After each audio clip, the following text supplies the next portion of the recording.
ধলাই বিধানসভা কেন্দ্রের আনন্দখাল গ্রামের দুর্দশা। 4 থেকে 500 লোক বসবাস করা এই গ্রামে উন্নয়নের ছোঁয়া এখনো অধরা।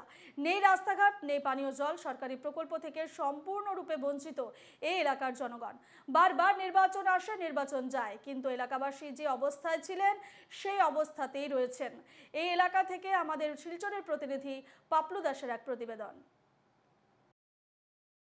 ধলাই বিধানসভা চক্রের আনন্দখাল গ্রাম, এই গ্রামে নেই পানীয় জল, নেই রাস্তাঘাট, নেই শিক্ষা ব্যবস্থা, নাই এর তালিকায় এই গ্রামের সবকিছুই রয়েছে। বিদ্যুতের খুঁটি পোতা হয়েছে, লাইন রয়েছে, কিন্তু প্রায় 4 থেকে 500 পরিবারে এখন পর্যন্ত বিদ্যুৎ পৌঁছেনি।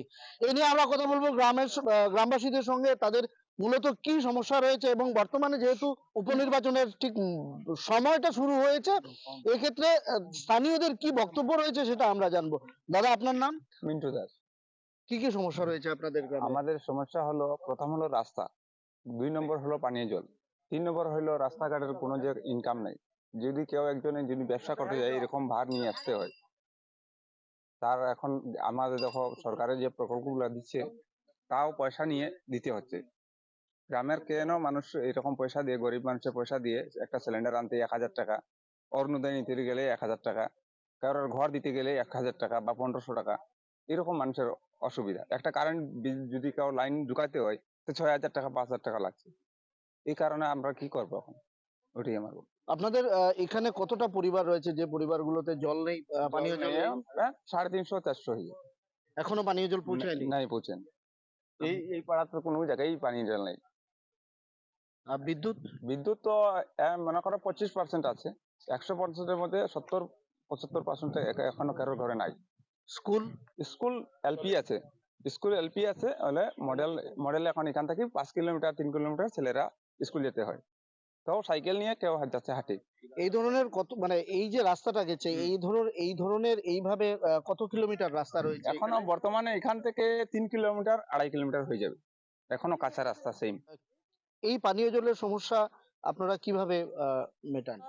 সরকার কাছে তো আপত্তি করলাম, সরকার কাছে এখন বললেন? বহুত দিন বলা হইলো, কত সরকারকে বলো, আমরা পাচ্ছি না, তো কি করবো, যেমনি তো আমাদের তো জীবনটা তো বাঁচাতেই হবে।